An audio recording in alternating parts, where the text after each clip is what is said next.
Индиан буугийн хараалд өртсөн ерөнхийлөгчид.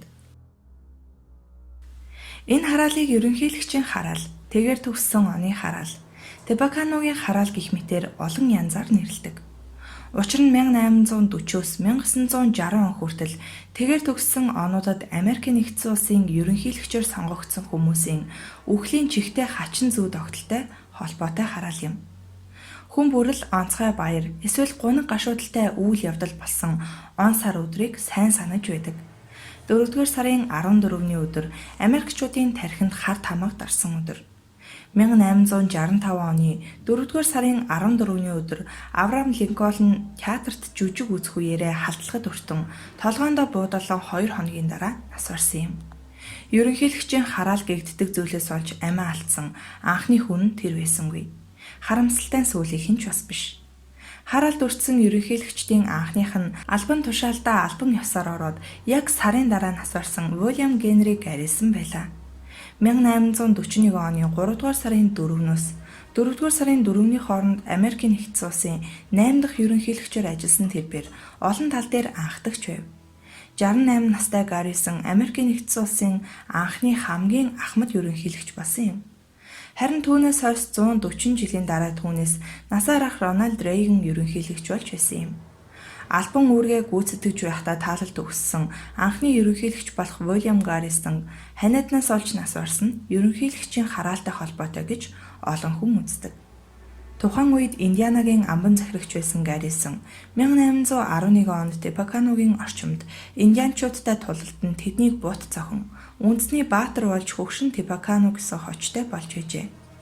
Түүнчлэн Гаррисны дайснуудыг Шауны омгийн толгойлогч Такумсаа удирдах байсан тул Такумсагийн хараал хэмээн нэрлэх болсон гин.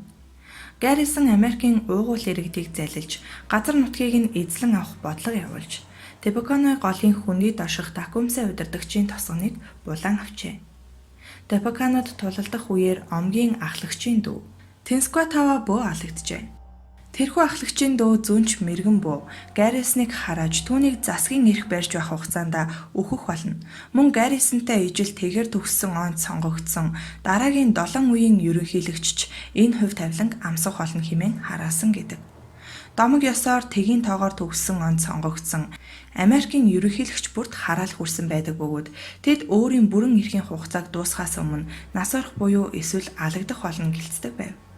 Эхний үе буюу тангараг өргөснөөс хойш 1 сарын дараа нас барсан Уильям Гаррисноос эхлэн тэгийн тоогоор төгссөн жилд сонгогдсон юм уу?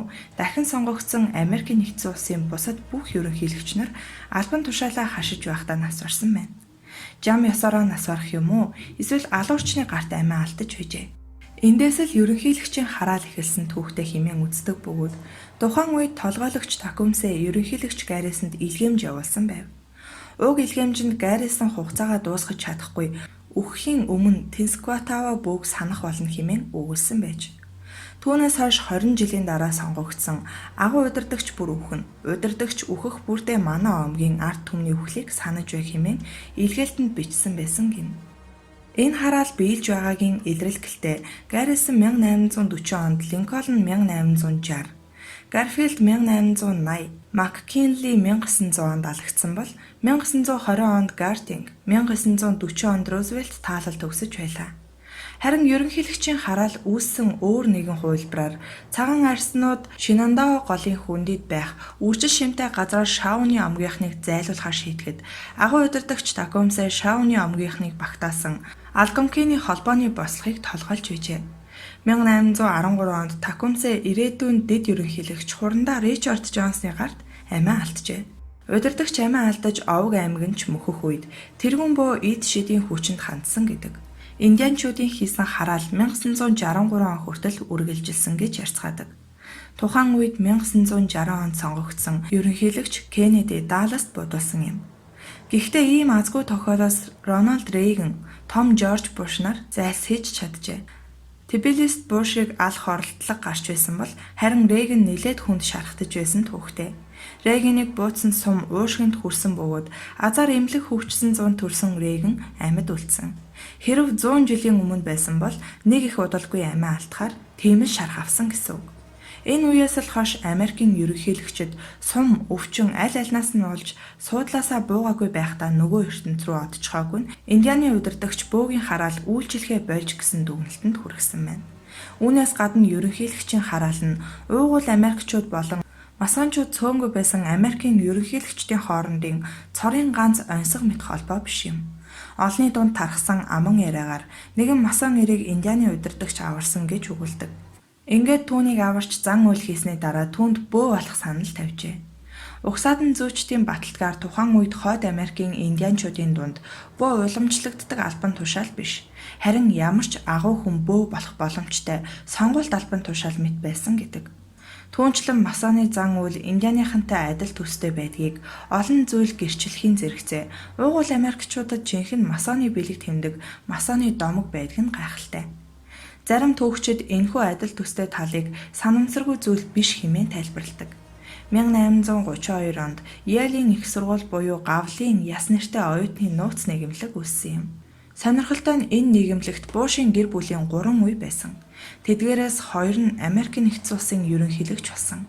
Тэдний хамгийн эхний төлөөлөл Америкийн нэгдсэн улсын 41 дахь ерөнхийлөгч Том Жорж Бушийн аав. 43 дахь ерөнхийлөгч Баг Жорж Бушийн өвөө. Коннектикут мужийн сенатор Прескотт Буш байв. Энэхүү нууцлаг бүлгэмд гишүүн байсан нь Баг Жорж Бушийн хувь тайланд нөлөөлж түүнийг Индианы хараалаас хамгаалсан байж болох юм. Энэ асуултын хариултыг мэдээж маш цөөнхөн л мэдэх байх. Америкийн Time, Newsweek зэрэг алдартай сонинуудаар эдгээр нууц бүлэгмүүдийн одонгийн тухай материал гаргах нь их бөгөөд нийтлэлд өгүүлснээр энэ одонг хувийн зорилгоор ашигладаг аж. Энэ одонгийн онцгой зорилго нь улс орны нөлөө бүхий албан тушаал, гол эрх мэдлийг өөртөө эргүүлэхэд чиглэгдсэн байдаг гин. Домогт өгүүлснээр Гавлын яс бүлэгмийг Уильям Бресел, Альфонсо Тафт нар Йелийн 13 оюутантай хамтран үүсгэн байгуулжээ. Берлинд суралцаад ирсэн Ресел нь Пи Бета Капа хэмээх үндэсний оюутны нийгэмлэгийн масоны эсрэг кампанит ажиллагааны улмаас нууц статутаа алдсныг мэджээ. Ингээд тэр 1832 онд Германы нууц нийгэмлэгийн салбарыг Америкт үүсгэн байгуулахаар шийджээ. Анхандаа энэ нийгэмлэг Үхлийн одон хэмээх нэртэй байсан аж. Өөр олон нэрний хувилбарч бий. Зарим эксрүүлжээс үзэхэд нийгэмлэгийг байгуулах мөнгийг Реслийн аав өгсөн гэдэг. Энэ санхүүжилтийн их усүр нь том бүрхэг бөгөөд тиймээс ч тэднийг хар тамхины хууль бус 8-аас олсон орлогоор санхүүжигдсэн хэмээн сэжгэлдэг юм. Ямар ч тач бид олон кино, ном зохиолоос оюутны нууц нийгэмлэгийн талаар сонсч үзэж байсан. Нууцлаг зан үйлээрээ алдартай тэд эд шидийн ертөнцид нэвтрэн түүгээрээ Бушийг хамгаалсан ч байж болох юм. Масоноос үүдэлтэй нууц нийгэмлэгийн зан үйл магадгүй Америкийн удирдагчдад шүүгсэн хараалыг зайлуулсан байх гэсэн таамаглал олонний дунд байдаг.